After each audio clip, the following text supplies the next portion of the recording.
The security guard was about to call the police when she spoke. Her voice was soft but clear. "I don't want money, sir. I want to work." Ben Smith stopped walking. He turned around slowly. The woman sitting by his mansion gates looked up at him with bright blue eyes. Her clothes were torn and dirty. Her hair was messy from sleeping outside. But something in her voice made him pause. "What did you say?" Ben asked. The woman stood up slowly. She was taller than he expected. Even with her thin frame and pale skin, she held herself with dignity. "Hello, friends. Thank you so much for stopping by. Please support me by subscribing to my channel, like and share this video to your family and friends. I truly appreciate your kind heart. So, let's begin." "My name is Sarah Collins," she said. "I've been watching your house for 3 days. I see how big it is, how beautiful. A place like this needs proper care. I want to clean it for you." Ben almost laughed. Almost. But the way she looked at him stopped the laugh before it came. There was no begging in her eyes, no desperation, just hope. "You're homeless," Ben said. It wasn't a question. "Yes," Sarah replied without shame. "But I wasn't always. I used to clean the finest hotels in Copenhagen. I know how to make things beautiful again."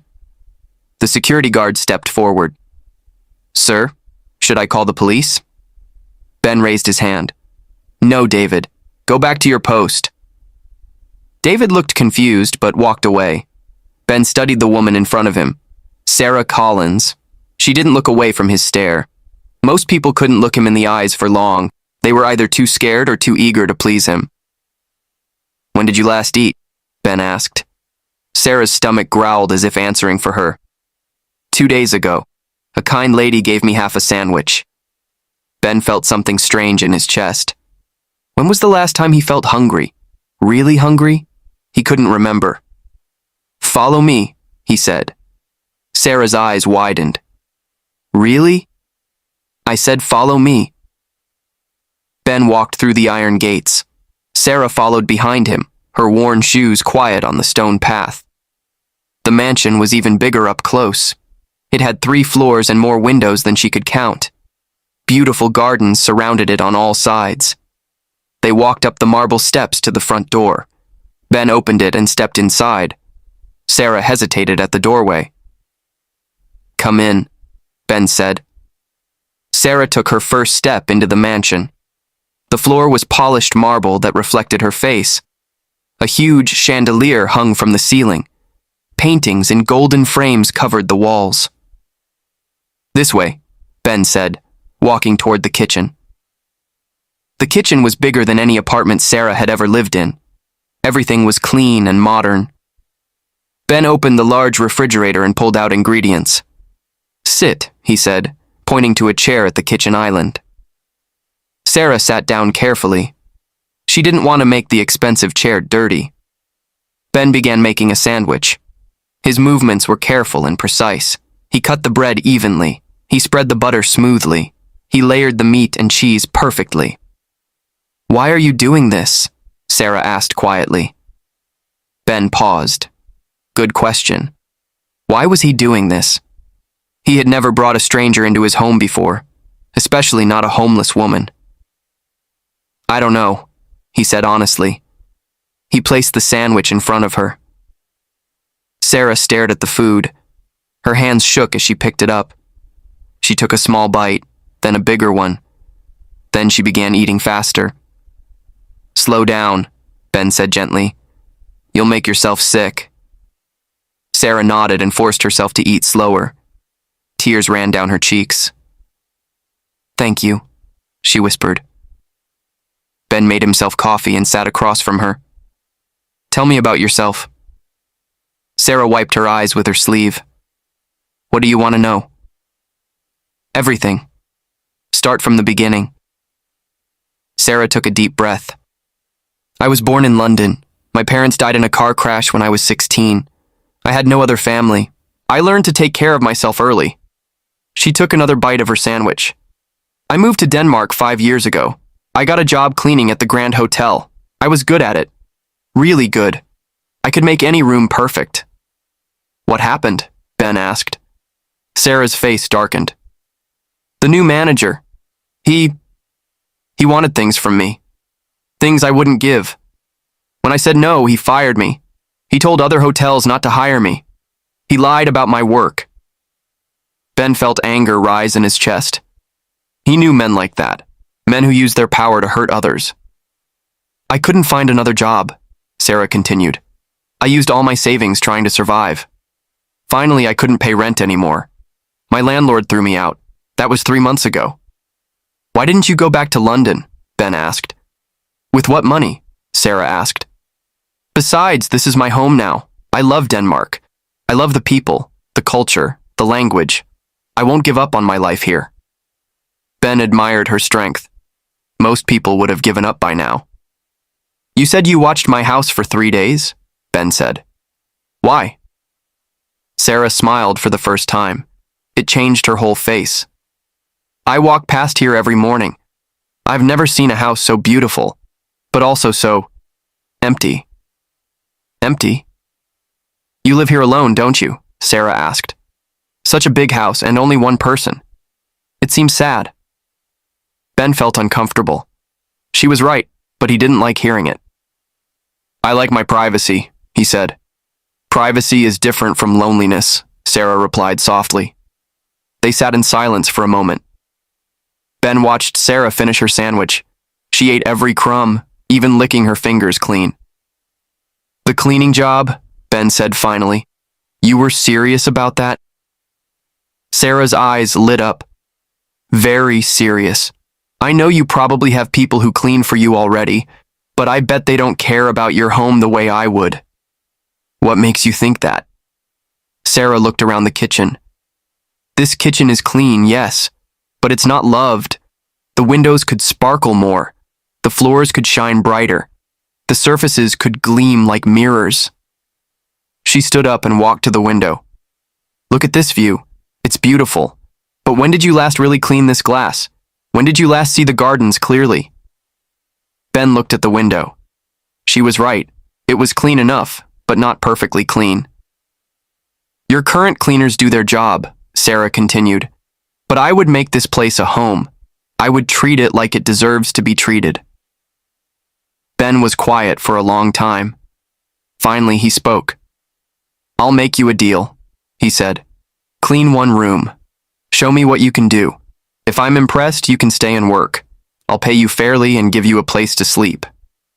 Sarah's hands flew to her mouth. You mean it? I mean it. But if the work isn't good enough, it will be, Sarah said quickly. I promise you it will be perfect. Ben led her to his study. It was a large room with dark wood walls. Books filled tall shelves from floor to ceiling. A big desk sat in the center with papers scattered across it. This room gets dusty fast, Ben said. The cleaning supplies are in the closet down the hall. Sarah nodded eagerly. Ben left her alone and went to his office upstairs. He tried to work, but he couldn't concentrate. What was he doing? He didn't know this woman. She could be dangerous. She could steal from him. But something told him she wouldn't. 2 hours later, Ben came back downstairs. He opened the door to his study and stopped breathing. The room looked completely different. Every surface gleamed. The wood panels shone like they were new. The books were organized and dust-free. Even the air smelled fresh and clean. But it was more than just clean. Sarah had arranged things perfectly. She had organized his papers into neat piles. She had positioned his chair just right. She had even placed a small plant on his desk that made the whole room feel alive. Sarah? Ben called. She appeared in the doorway looking nervous. Is it good enough? Ben walked around the room slowly. He touched the surfaces. They were spotless. He looked at the windows. They were crystal clear. He examined the books. They were perfectly arranged. How did you do this? He asked. Sarah smiled. I told you. I know how to make things beautiful. Ben felt something he hadn't felt in years. Amazement. When was the last time someone had surprised him like this? The job is yours, he said. Sarah's legs almost gave out. She grabbed the door frame to steady herself. "Thank you," she whispered.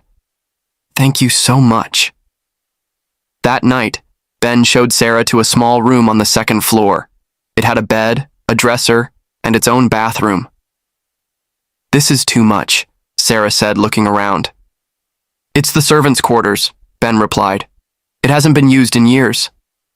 Sarah ran her hand over the soft bed sheets. "I haven't slept in a real bed in 3 months." "Get some rest," Ben said. "We'll discuss your duties tomorrow." As Ben walked to his own bedroom, he wondered what he had gotten himself into. He was a private man. He liked his routines. He liked his quiet, empty house. But as he lay in bed that night, the house didn't feel quite so empty anymore. Sarah woke up early the next morning. She showered for the first time in weeks. She washed her hair until it shone. She put on the same torn clothes, but at least now she was clean. She went downstairs and began working. She started with the kitchen, making it sparkle even more than it had the day before. Then she moved to the living room, dusting every surface and polishing every piece of furniture. Ben came downstairs to find his house transformed. Everything gleamed. Fresh flowers sat in vases. The air smelled like lemons and sunshine. "Good morning, Mr. Smith," Sarah said cheerfully. Ben almost didn't recognize her. Clean and smiling, she looked like a completely different person. Her blue eyes were bright and clear. Her blonde hair caught the morning light. "You've been busy," Ben said. "I love this work," Sarah replied. "I forgot how good it feels to make something beautiful." Over the next few days, Sarah worked through the entire mansion. Each room became perfect under her care. She found furniture that had been covered in dust for years and made it shine again. She cleaned windows until they disappeared. She organized closets and polished floors. But more than that, she brought life to the house. She opened curtains to let in light. She placed flowers in every room. She even played soft music while she worked. Ben found himself looking forward to coming home each day. The house felt warm and welcoming in a way it never had before. One evening, Ben came home to find Sarah in the garden. She was on her hands and knees, pulling weeds from the flower beds. "That's not part of your job," Ben said. Sarah looked up at him. Dirt smudged her cheek, but she was smiling. "These gardens are so beautiful," she said. "They just need a little love." Ben watched her work. Her movements were gentle and careful. She treated each plant like it was precious. "Where did you learn about gardening?" he asked. "My mother," Sarah replied. "She had the most beautiful garden in London. She taught me that plants are like people. They need attention and care to grow." Ben found himself sitting on a bench nearby, watching Sarah work. It was peaceful in a way he had never experienced. "Tell me about your mother," Ben said. Sarah's hands paused in the soil. "She was wonderful, kind and patient. She always saw the best in people." "Like you do?" Sarah looked at him with surprise. "What do you mean?" "You looked at this house and saw beauty when others would have seen work. You looked at me and saw someone worth trusting when others see someone to fear." "Why would anyone fear you?" Sarah asked. Ben laughed, but it wasn't a happy sound. "I'm not known for my kindness. I've built my fortune by being ruthless. I've destroyed companies and ruined careers." Sarah sat back on her heels. "That's your business life. What about your personal life? Who are you when you're not being a businessman?" Ben was quiet for a long time. "I don't know anymore." The next week, Sarah asked Ben if she could go shopping for new work clothes. He gave her money and his credit card. "Buy whatever you need," he said. Sarah was gone for hours. When she returned, Ben was surprised. She carried only 2 small bags. "Is that all?" he asked. Sarah nodded. "I got 2 work dresses and some undergarments. That's all I need." Ben looked at the receipt. She had spent less than $200. "I gave you my credit card," Ben said. "You could have bought anything." "Why would I buy things I don't need?" Sarah asked, genuinely confused. That night, Ben couldn't stop thinking about her response. Most people in his life would have seen his credit card as an opportunity. They would have bought expensive clothes, jewelry, anything they wanted. But Sarah had bought only what she needed. Over the following weeks, Ben began to see Sarah differently. She wasn't just his housekeeper. She was someone who brought joy to his daily life. She would leave little notes for him. "I hope you have a wonderful day," or "Remember to eat lunch." Small things, but they made him smile. She would ask about his work and actually listen to his answers. She would remember details he mentioned and ask about them later.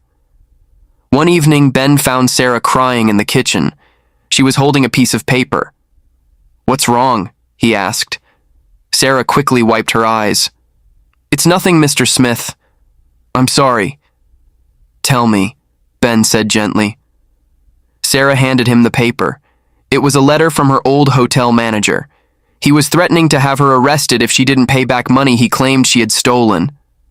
"I never stole anything," Sarah said through her tears. "He's lying, but I can't prove it." Ben felt rage build inside him. "What's his name?" "James Burton. But please don't get involved. I don't want to cause you trouble." Ben said nothing, but the next morning he made some phone calls. By afternoon, he had learned everything about James Burton. The man had been stealing from the hotel for years. He had a history of harassing female employees.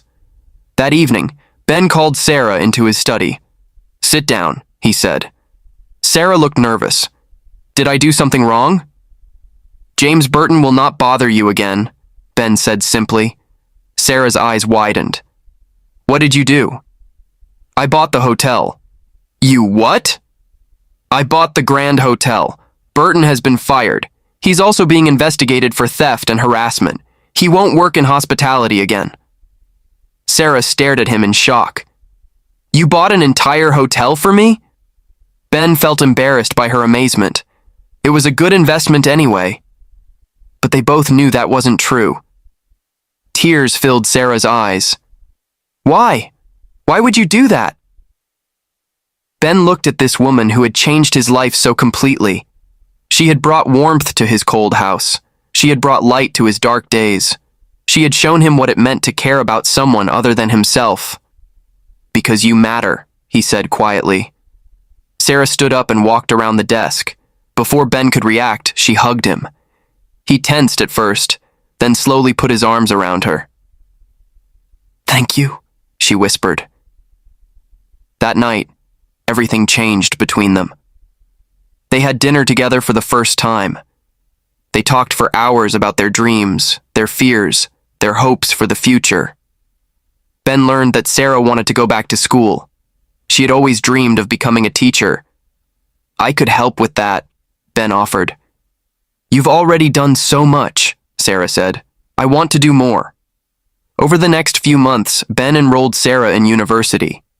He hired tutors to help her catch up on the education she had missed. He watched with pride as she flourished in her studies. But even as Sarah grew more confident and independent, she continued to care for Ben and his home. Not because she had to, but because she wanted to. One day, Ben realized something that shocked him. He was in love with Sarah Collins. It terrified him. He had never been in love before. He had had relationships, but they were always about business or convenience. This was different. This was real. But what could he offer someone like Sarah? She was pure and kind and good. He was cold and calculating and ruthless. She deserved better than him. Sarah noticed that Ben had become distant. He stopped having dinner with her. He worked late every night. He barely spoke to her except to give instructions about the house. It broke her heart, but she didn't know what she had done wrong. Finally, she couldn't stand it anymore. She knocked on his study door one evening. "Come in," Ben called. Sarah entered and closed the door behind her. "We need to talk." Ben looked up from his papers. "Is there a problem with your work?" "The problem is with you," Sarah said firmly. "You've been avoiding me for weeks. If I've done something wrong, please tell me." Ben set down his pen. "You haven't done anything wrong." "Then what is it?" Ben stood up and walked to the window. "You should quit," he said without turning around. Sarah felt like he had slapped her. What? You should quit this job. Go to university full-time. Find a life that doesn't involve me. I don't understand, Sarah said, her voice breaking. I thought we were friends.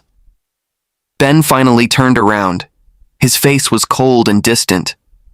We're not friends, Sarah. You work for me. That's all. Sarah stared at him for a long moment. Then she nodded slowly. I see, she said quietly. If that's how you feel, then I'll go. She turned and walked toward the door. Sarah, wait, Ben called. She stopped but didn't turn around. I'll give you money, Ben said. Enough to finish university and start a new life. Sarah's shoulders shook. I don't want your money. Take it anyway. No, Sarah said firmly. She turned around to face him.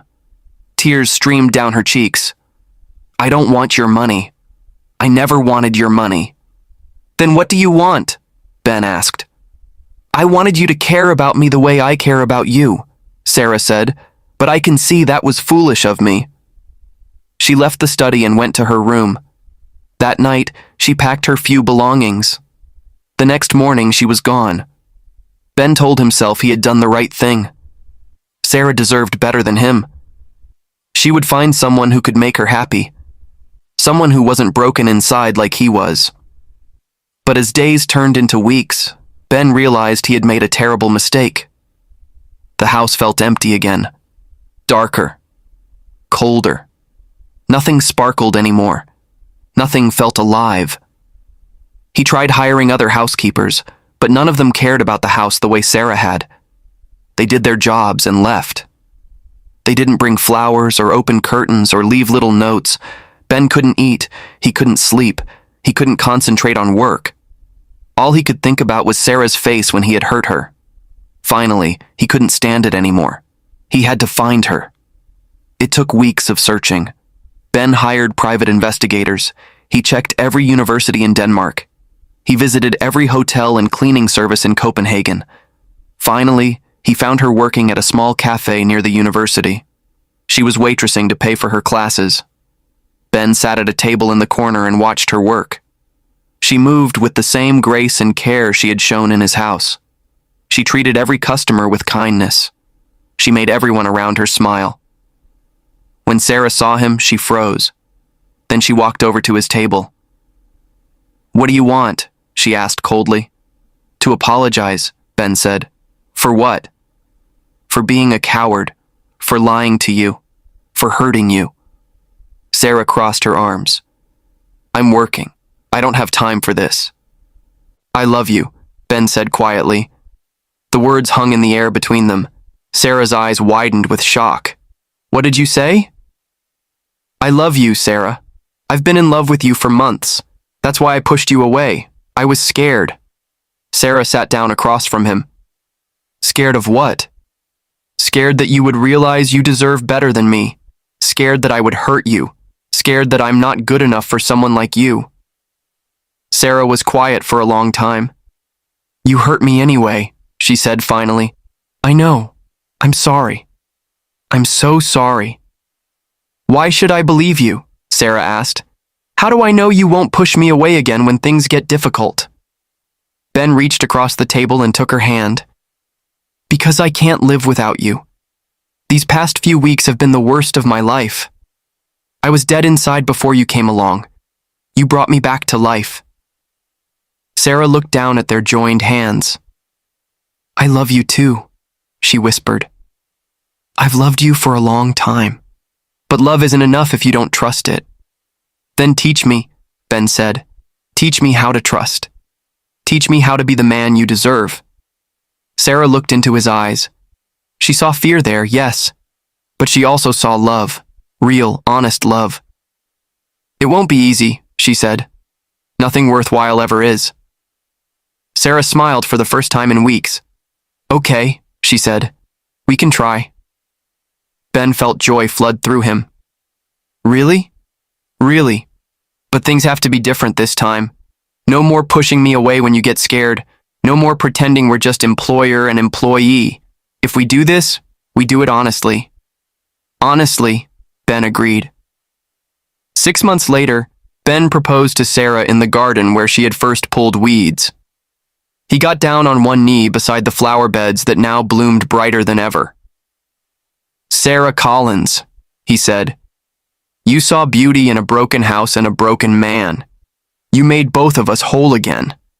Will you marry me?" Sarah said yes through happy tears. They were married in that same garden 6 months later. It was a small ceremony with only a few close friends, but it was perfect. As they danced at their reception, Ben whispered in Sarah's ear, "Thank you for not giving up on me." "Thank you for letting me in," Sarah replied. Years later, people would ask Ben how he knew Sarah was the one. He would always tell them the same thing. "She didn't want my money. She didn't want my fame. She just wanted to make something beautiful. And in the end, she made me beautiful too." The mansion still gleamed under Sarah's care, but now it was truly a home. It was filled with laughter and love and life.